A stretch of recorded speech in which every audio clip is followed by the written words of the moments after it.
The humans are coming. HFY Sci-Fi Story Part 1, First Contact Elder. Taiho couldn't believe what he was seeing. For the third time that day, he adjusted his ocular implants and stared at the holographic display hovering in the council chamber. The energy signature was unmistakable, faster-than-light technology from a system that, according to all records, shouldn't have developed it for at least another century. "Play the transmission again," he ordered, his six-fingered hand trembling. Slightly. His assistant Jiwoo nodded, her pale blue skin catching the light as she manipulated the controls. The message flickered into existence, crude by council standards, but undeniably artificial and intelligent in origin. The bipedal creatures called themselves humans, and they were venturing beyond their solar system for the first time. "How is this possible?" Taiho muttered, more to himself than to his staff. "Their species has barely survived their industrial age. They still have internal conflicts. They have no unified government." The data was troubling. Most species achieved spacefaring status only after unifying their planets. Most required at least 1,000 years of stable civilization before making the technological leaps necessary for faster-than-light travel. These humans had done it in less than 300 years since their first primitive aircraft. The observation team reports they have no special biological advantages, Jiwoo said, scrolling through the preliminary reports. No telepathy, no enhanced intelligence structures, relatively weak physical forms. They're not even particularly long-lived. Around the circular chamber, the representatives of the 17 council species murmured in disbelief. Some were clearly troubled, others curious. A few seemed almost amused by the situation. "We should destroy their ship," suggested Representative Yunho of the Keldari, his voice like gravel. "If they're developing this quickly, they'll be dangerous." The rest of the council erupted in disagreement.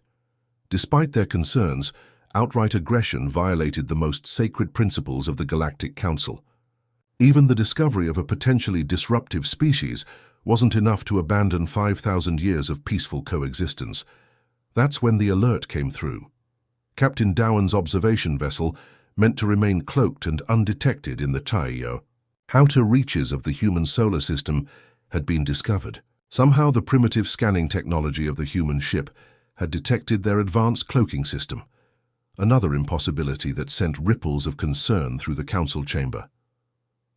"They're hailing Captain Dowan," Jiwoo reported, her voice tight with tension. "The human vessel is called Endeavor. Their captain is requesting communication." Taiho felt the weight of 17 civilizations on his shoulders. First contact situations were delicate under the best circumstances. This one was completely unplanned and with a species that defied all predictive models. "Open a channel to Captain Dowan," Taiho ordered. "Tell him to follow first contact protocols. Be truthful but cautious. We need to understand how they've advanced so quickly." The first conversation between humanity and the Galactic Council lasted just under 20 Earth minutes. The humans showed neither fear nor aggression, just an intense curiosity that both impressed and unsettled the Council observers. They asked questions about Council technology, governance, history, and culture, with an eagerness that bordered on obsession.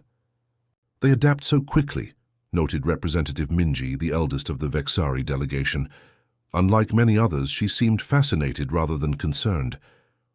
"Watch how they've already begun using Captain Dowan's communication patterns. They're mirroring him to make him comfortable." The emergency council session stretched into its 15th hour as they debated how to proceed. Some wanted to isolate Earth until humans could be properly studied. Others argued for immediate integration to guide their development. "What you fail to understand," Minji finally said, silencing the chamber with her ancient authority, "is that we cannot control this situation as we have with other emerging species. These humans have accomplished what took most of us millennia. They did it without the biological advantages our species possess. They did it despite constant warfare and division." She gestured to the holographic display showing Earth, a blue-green marble hanging in the darkness. "What makes them dangerous is precisely what makes them valuable. They think differently. They solve problems in ways we would never consider. They fail repeatedly yet persist beyond all reason."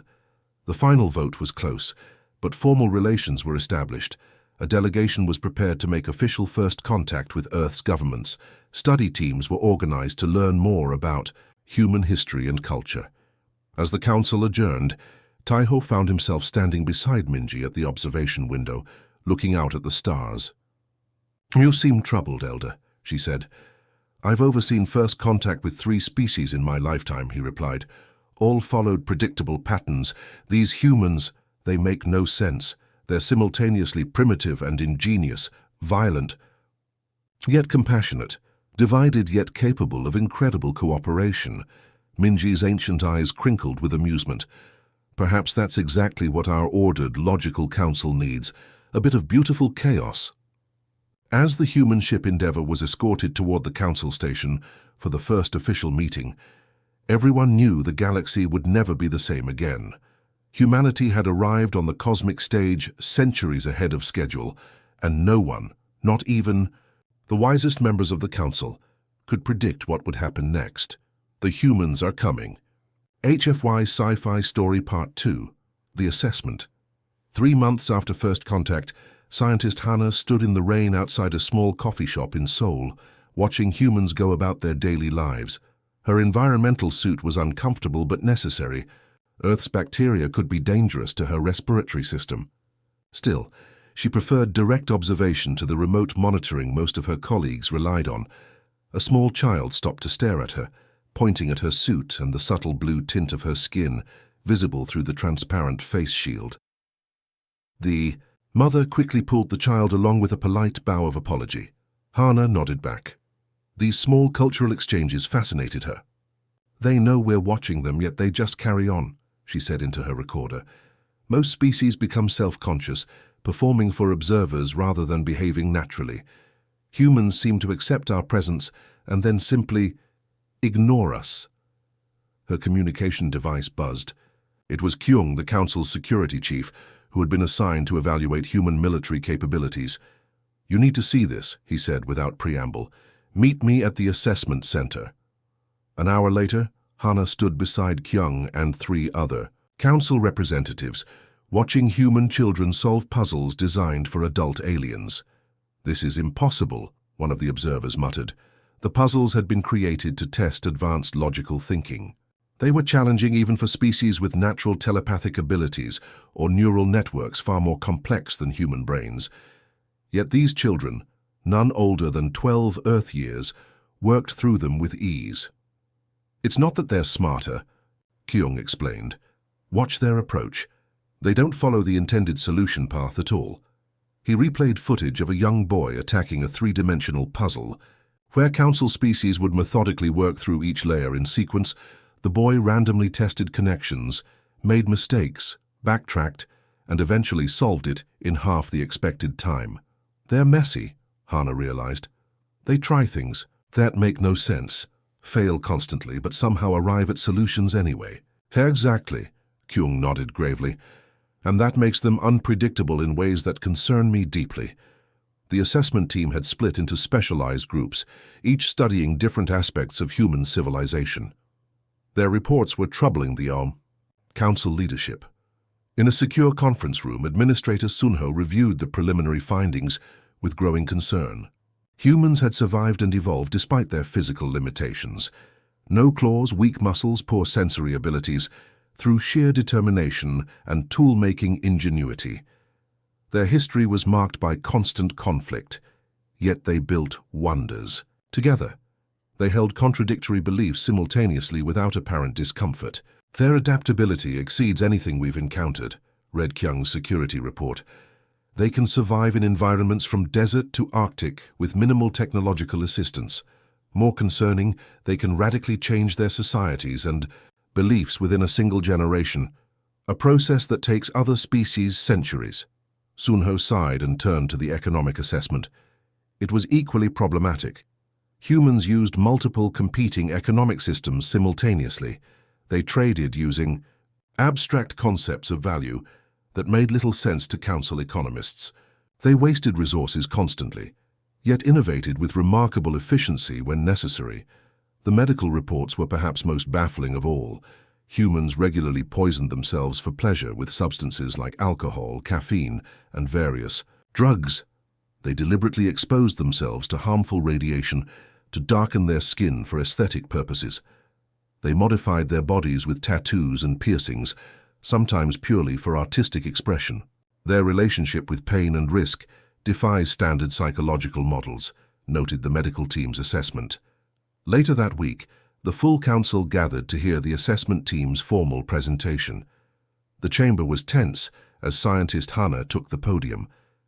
In conclusion, she said after an hour of detailed findings, humans represent both extraordinary opportunity and significant concern. They solve problems in ways we would never consider. They embrace risk where we seek certainty. They value individual expression over collective harmony, yet can unite with remarkable solidarity when threatened. The voting members shifted uncomfortably. Our recommendation is to classify humans as dangerously creative, with a protocol for limited engagement under careful supervision. Administrator Sunho stood before Hannah could return to her seat. "I must register my disagreement with the assessment team's conclusion," he said firmly. "We are underestimating these humans at our peril, not because they threaten us, but because they offer us something we desperately need." The chamber erupted in murmurs. It was rare for an administrator to publicly challenge a scientific assessment. "For 10,000 years," Sunho continued, "the Council has achieved great stability. We have eliminated war, poverty, and most suffering among our member species, but we have also become stagnant. When was the last major technological breakthrough? That didn't come from rediscovering lost knowledge." He gestured to the holographic display showing Earth. "These humans are chaotic, contradictory, and sometimes frightening. But they innovate constantly. They take paths we would consider foolish and sometimes discover greatness. Their art forms change constantly. Their societies reinvent themselves. Every few generations." In the back of the chamber, Elder Taiho watched with interest.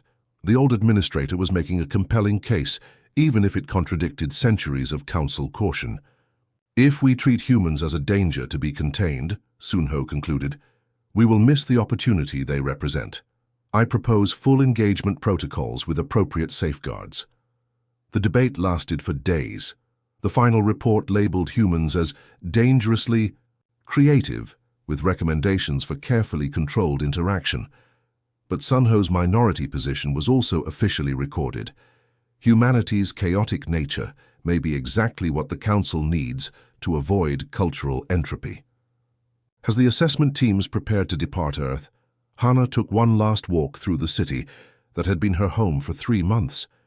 She would miss the constantly changing rhythms of human life, the unpredictability that had initially unsettled her but now seemed refreshing.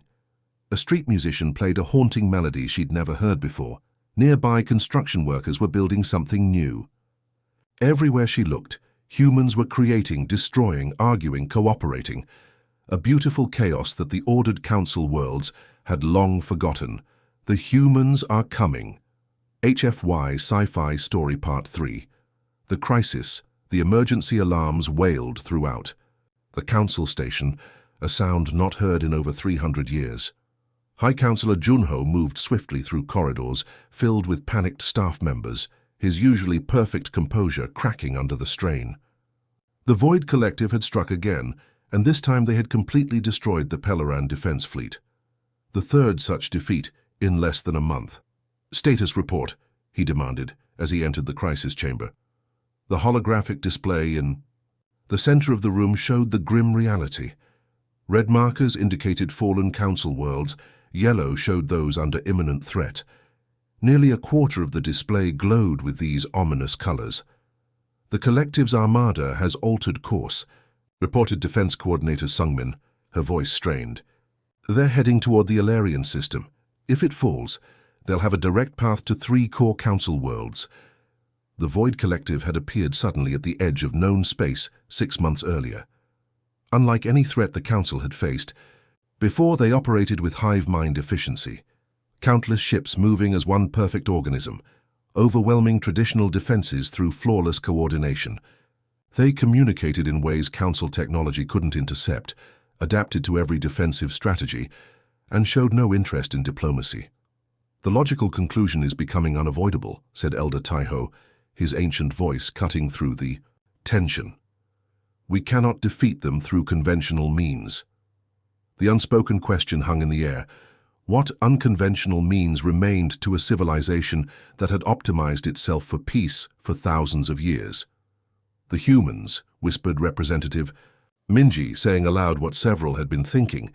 The suggestion was met with immediate opposition. "Absolutely not," thundered Representative Yunho. "They've barely been in space for a century. Their technology is crude compared to the collective. Besides, they're not even full council members yet." "It's not their technology we need," Minji countered. "It's their thinking." As the debate raged, new reports arrived.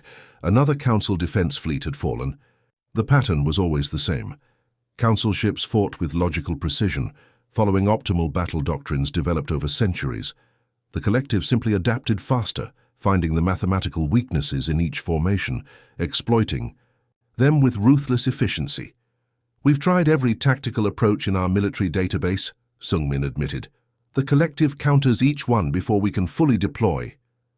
After hours of debate, High Counselor Junho made the decision that would change the course of galactic history. Establish contact with Earth's unified government. Request immediate military consultation.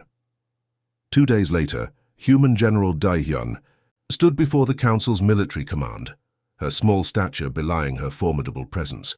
Behind her stood a team of human tactical advisors, looking curiously around the advanced council chamber. "Thank you for coming so quickly," Junho said formally. "When someone says the fate of the galaxy is at stake, we tend to hurry," Daehyun replied with a slight smile. "Show me what you're facing." The Council's tactical team displayed records of the previous battles. The human advisors watched in silence, occasionally whispering to each other or making notes. After only a few hours, far less time than the Council's analysts had spent studying the same footage, General Daehyun requested a pause. "Your enemies fight perfectly," she said simply. The Council representatives exchanged confused glances. "Yes," confirmed Sungmin. "Their coordination is flawless. That's why they're defeating us." Daehyun shook her head. "No, you don't understand. Perfect is predictable." She stepped forward and manipulated the holographic controls with surprising ease for someone unfamiliar with Council technology. "Look here and here." She pointed to moments in the battle. "The collective responds to each of your maneuvers with the mathematically optimal counter. They never overreact, never underreact. They never take unnecessary risks. They never miss an opportunity." "That's why they're winning," Yunho said defensively. "No," Daehyun countered. "That's their weakness. They follow patterns, complex ones, yes, but still patterns." For the next several hours, the human team outlined a counter-strategy that violated numerous Council military doctrines. They proposed feigned retreats, deliberate sacrifices of ships to create false patterns, communication blackouts between fleet sections to introduce controlled chaos, and tactics that appeared irrational but served to disrupt the collective's perfect responses. "This is madness," Representative Yunho objected. "You're suggesting we intentionally use suboptimal strategies." "Exactly," Daehyun nodded. "Humans learned this in our earliest wars. When facing a superior force that expects you to behave rationally, sometimes the most rational choice is to appear irrational." She pointed to Earth's military history. "We call it asymmetrical warfare. Your military has evolved to fight enemies that think like you do. The collective doesn't, but neither do we." The debate lasted through the night. Many council representatives couldn't accept abandoning millennia of carefully developed tactical doctrine. Others were desperate enough to try anything. Representative Minji, who had first suggested contacting the humans, finally stood to address the chamber. "I was part of the team that first assessed humanity," she reminded everyone. "We labeled them dangerously creative and limited our engagement out of fear. Now that same creativity may be our only hope." She turned to look at the human delegation. "What Daehyun proposes sounds chaotic to us because our civilizations evolved differently. Humans developed in an environment of constant competition and limited resources. They had to think creatively to survive. We developed through cooperation and abundance, optimizing for peace and stability." The chamber grew quiet as her words sank in. The collective exploits our predictability. Humans offer unpredictability. We must trust them.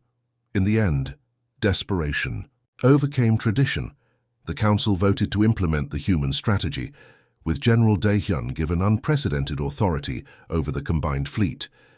As the emergency session adjourned, High Counselor Junho approached Daehyun privately. "You understand what's at stake?" he asked. "If your strategy fails, the Council worlds will fall one by one." Daehyun nodded solemnly. "On Earth, we have a saying, 'The perfect is the enemy of the good.' Your civilization has pursued perfection for thousands of years. It's made you remarkable in many ways, but terrible at handling the unexpected." She looked at the star map showing the advancing collective. "Sometimes you need a little human chaos to counter perfect order," she said. "My people have been practicing chaos since we climbed down from the trees." As the human tactical team began implementing their unorthodox plans, many council members watched with trepidation. How could these newcomers to the galactic stage possibly succeed where the combined wisdom of 17 advanced civilizations had failed? Yet beneath the doubt, a fragile hope began to grow. Perhaps humanity's chaotic nature, once viewed as dangerous, might be exactly what the galaxy needed to survive. The humans are coming. HFY Sci-Fi Story Part 4. The counterattack commander Jinwoo stood on the bridge of the Council flagship Eternal Light, feeling the stares of the alien crew. He understood their doubt. To them, he was a primitive from a backwater planet, suddenly given authority over the most advanced warships in the galaxy. Even with his translator implant, he caught fragments of their whispered concerns. "This is our last defensive line," Admiral Junho said beside him, the tall Peloran's skin shifting from blue to a worried grey. "If the Ilarian system falls, 3 core worlds will be exposed." Jinwoo nodded, studying the tactical display. The Void Collective's armada approached with the same perfect formation they had used to destroy 3 Council fleets. 2,000 ships moving as one organism, their black hulls absorbing all light, their movements synchronized with mathematical precision. "Begin Phase 1, Jinwoo ordered. Confusion rippled through the bridge as his orders were relayed. The Council fleet, rather than forming the standard defensive shell around the Ilarian planets, began to spread out in seemingly random patterns. Some ships powered down weapons to divert energy to engines. Others deliberately exposed vulnerable sections. "This is madness," muttered Admiral Junho, watching as the carefully organized fleet appeared to fall into disarray. "That's the point," Jinwoo replied calmly. "We're introducing chaos into a system that expects order." The collective armada adjusted its approach, clearly detecting the unusual movement. For the first time since the war began, their perfect formation hesitated slightly. "For their analyzing," Jinwoo noted. "Their whole strategy depends on predicting logical responses. We're not being logical." Phase 1 continued for 6 hours. The Council fleet performed a series of maneuvers that violated every principle of their traditional combat doctrine. Ships retreated when they should have advanced. Weapon systems remained offline when they should have been charging. Communications between fleet sections were deliberately garbled or cut entirely. On the Collective's command vessel, the Hive mind struggled to identify the pattern behind these movements. Their analytical systems, designed to counter logical tactics, found only noise where they expected signal. "Begin Phase 2, Jinwoo ordered, as the Collective finally committed to an approach vector. Suddenly, the apparently scattered Council ships executed a precisely timed maneuver. Vessels that had seemed to flee in disarray formed perfect flanking positions. Ships that had appeared damaged revealed fully charged weapons. The trap closed around the leading edge of the collective armada. "Fire," ordered Jinwoo. The Council fleet unleashed its first coordinated attack, catching a section of the collective ships in a crossfire they hadn't predicted. 30 collective vessels were destroyed before they could react. Admiral Junho stared in disbelief. "They fell for it," he whispered. "They actually fell for it." Jinwoo allowed himself a small smile. "Deception is humanity's oldest weapon. We've been practicing it since before we had language." The collective rapidly adapted, as expected. Their remaining ships reformed, abandoning the damaged section and creating a new formation to counter the Council's attack. But as they did, Jinwoo initiated Phase 3. Deploy the electronic warfare packages, he ordered. Throughout the battle, specially modified Council ships had been gathering data on the collective's communication patterns. Now they began broadcasting precisely targeted interference, creating phantom fleet signatures and disrupting the collective's perfect coordination. For the first time, the collective ships began to move independently rather than as a single organism. Some responded to threats that didn't exist. Others failed to support vessels under actual attack. On the observation deck of the Council command station, psychologist Yuna watched the battle unfold with professional interest. Beside her stood High Counselor Junho and several senior representatives. "Remarkable," she said. "The humans are using their emotional nature as fuel rather than hindrance." "Explain," requested Junho, his eyes fixed on the tactical display showing the unfolding battle.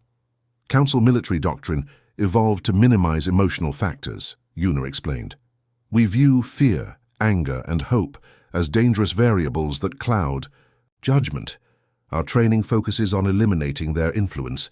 She gestured toward the human tactical officers visible on the command feeds. "Humans embrace these emotions. Look at their faces. They're experiencing fear, excitement, determination all simultaneously. Rather than suppressing these responses, they channel them. Their tactics reflect this pattern." On the bridge of the eternal light, the battle had reached its critical phase. The collective had adapted to the electronic warfare, but slower than expected. Their formation, once perfect, now showed gaps and inconsistencies. "They're vulnerable," reported Tactical Officer Jury. "Central coordination appears compromised." Jinwoo nodded. "Launch the drone swarms." This was the riskiest part of the human strategy. Thousands of small unmanned vessels surged from carrier ships throughout the Council fleet. Individually, they posed little threat to the collective's advanced vessels. But they didn't attack in conventional ways. Instead, they targeted sensor arrays, communication nodes, and propulsion systems in patterns designed to create maximum confusion rather than maximum damage. "I don't understand the logic, Admiral," Shonho admitted, watching the drones sacrifice themselves in seemingly wasteful attacks. "It's not about destruction," Jinwoo explained. "It's about disruption. The collective fights as one perfect organism. We're attacking its nervous system, not its muscles." As the battle entered its 10th hour, the unthinkable happened. The collective formation, famed for its flawless coordination, began to break apart. Individual ships, cut off from central control, either retreated or fought with decreasing effectiveness. "They're falling back," reported Jury, disbelief evident in her voice.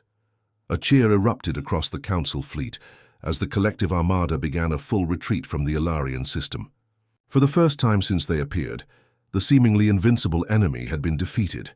In the command station, tactician Hyunki approached Junho with a look of bewilderment. "We never considered fighting imperfectly on purpose," he admitted. "Our entire approach to warfare assumes optimal performance at all times." "That's why you were losing," said General Daehyun, who had been quietly observing from a corner of the room. The collective counted on that predictability. They were prepared for perfection, not for controlled chaos. As the Council fleet regrouped, damage reports came in.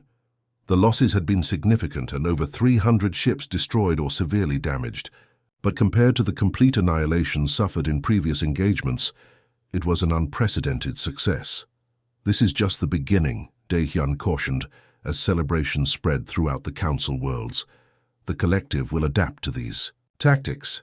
We'll need to keep evolving our approach, staying unpredictable." Junho nodded gravely. "Can humanity help us do that?" Daehyun smiled. "Being unpredictable is what humans do best. We've had thousands of years of practice against ourselves, and we're still surprising each other." As news of the victory spread, attitudes toward humans began to shift throughout Council space. Species that had viewed humanity as primitive or dangerous now looked at them with new respect. The assessment of humans as dangerously creative took on a new meaning. Their chaotic nature, once feared, was now recognized as their greatest strength. Commander Jinwoo, standing on the observation deck after the battle, watched the stars. With a sense of wonder, humanity had barely stepped onto the galactic stage, yet already they had changed the course of history. "We brought something new to the fight," he reflected. Not better technology or greater numbers, but a different way of thinking. In the vastness of space, the retreating collective ships regrouped, their hive mind already analyzing the defeat, adapting, evolving. But for the first time, they faced an enemy whose next move they couldn't predict. The humans were coming, and they were bringing chaos to the perfect order of the cosmos. The humans are coming. HFY Sci-Fi Story Part 5, A New Understanding.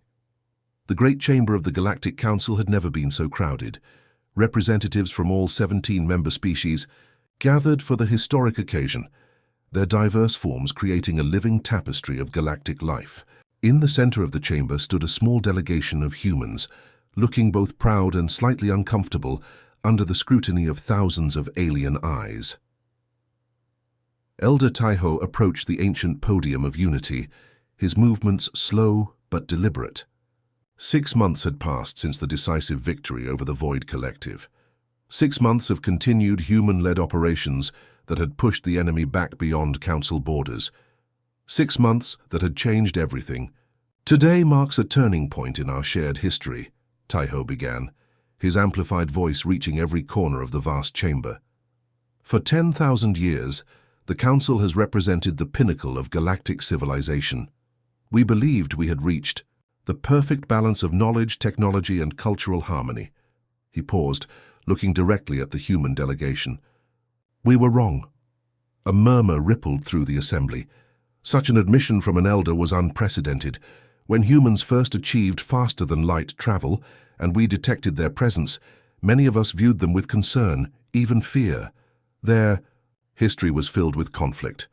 Their societies seemed chaotic.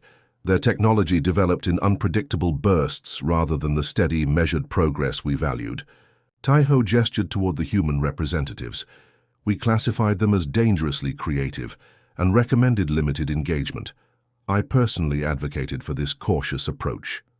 His expression softened, something rarely seen in the normally stoic elder. Today I publicly change my position. The galaxy needs humanity's creative chaos as much as humanity needs our stabilizing influence. Together we create something neither of us could achieve alone. The formal invitation for Earth to join the Galactic Council was presented with all the ceremony 10 millennia of tradition could provide. Human Ambassador Sumin accepted with a short, heartfelt speech that moved even the most reserved council members. What followed was unprecedented. Rather than being assigned to an existing classification, humanity received a newly created category, adaptive innovators. It acknowledged their unique approach to challenges and their capacity for unconventional thinking. As the formal proceedings concluded, the real work began. Throughout council space, changes were already underway. Historian Jae-hwan stood in the archives of accomplishment, the vast repository of knowledge accumulated by council civilizations. Around him, a team of human and alien researchers worked to integrate Earth's history into the galactic record. Their pattern is fascinating, Jae-hwan noted to a colleague. Where our histories show gradual, steady improvement over millennia, human history moves in dramatic surges. They stagnate, sometimes even regress, then suddenly leap forward. His colleague, a human researcher named Minsu, nodded. We call those leaps revolutions or renaissances. They usually happen when different ideas collide, often after periods of crisis. Like their response to the collective, Jae-hwan realized. Crisis leading to innovation. In the military academy that had for centuries trained council defense forces, similar revelations were occurring. Admiral Zhou, once skeptical of human tactics, now led a joint training program that incorporated human strategic thinking. Traditional council doctrine focused on optimal responses using superior technology, he explained to a class of mixed species. What humans taught us is that optimal isn't always best when facing an adaptive enemy. He displayed footage from the decisive battle at Ilarion. Notice how Commander Jinwoo created deliberate imperfections in our formation? This introduced uncertainty that disrupted the collective's predictions. A young Keldari cadet raised her hand. But how do we know when to be perfect and when to be imperfect? Yuno smiled. That's exactly the question we need to ask. The answer isn't in any tactical manual. It requires judgment, intuition, even creativity. These are qualities we once engineered out of our military thinking, believing them inefficient. Humans showed us their value. Across council space, human approaches to problem-solving spread like wildfire. Their methods often seemed counterintuitive to species raised on logic and optimization, but the results were undeniable. Technological fields that had plateaued for centuries suddenly advanced. Cultural exchanges flourished as alien art forms, incorporated human emotions and perspectives. Earth, meanwhile, eagerly absorbed alien technologies while maintaining its unique identity. Human cities began incorporating architectural elements from across the galaxy. Medical advances eliminated diseases that had plagued humanity for millennia. Educational systems expanded to include knowledge from 17 different evolutionary paths. Not everyone embraced these changes without reservation. On both sides, traditionalists warned about losing cultural identity through too rapid integration. Some council species worried that human unpredictability might destabilize the careful balance maintained for thousands of years. Some humans feared being absorbed into a homogeneous galactic culture. These concerns led to the creation of the Harmonization Commission, led jointly by Ambassador Sumin and Representative Minji. Their mandate was to guide integration while preserving the essential nature of all participating cultures. "We don't want humans to become like us," Minji explained during a public address. "Their difference is precisely what makes them valuable. Similarly, we don't want council species to abandon the stability and harmony we've cultivated for millennia." She gestured to Sumin beside her. "Instead, we seek something new, a balance between order and chaos, tradition and innovation, logic and intuition." 6 years after humanity joined the Council, the final remnants of the Void Collective were defeated in a campaign that combined Council technology with human strategy.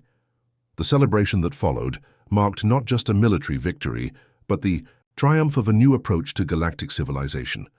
Elder Taiho, now approaching the end of his long life, sat with historian Jehuan on an observation platform overlooking Earth.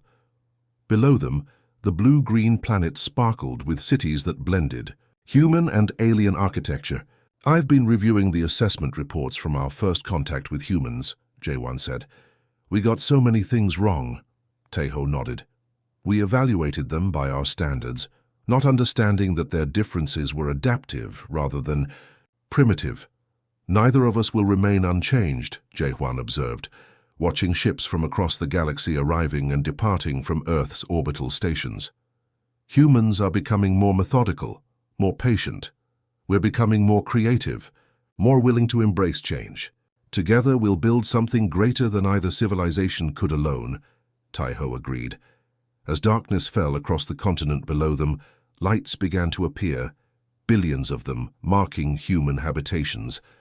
Among them now were the distinctive blue lights of alien enclaves, just as human communities had spread throughout council worlds. "The galaxy is entering a new age," Taiho said softly.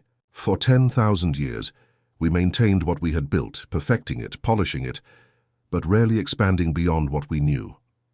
Now, with human curiosity driving us and council wisdom guiding us," he left the thought unfinished, but both knew what he meant. The possibilities stretched before them like the stars overhead, countless, brilliant, and full of promise. The humans had come, and with them they brought not conquest or destruction, but something the ancient galaxy needed desperately: a fresh perspective, a willingness to try the untried, and the beautiful unpredictability that had made their species unique among the stars.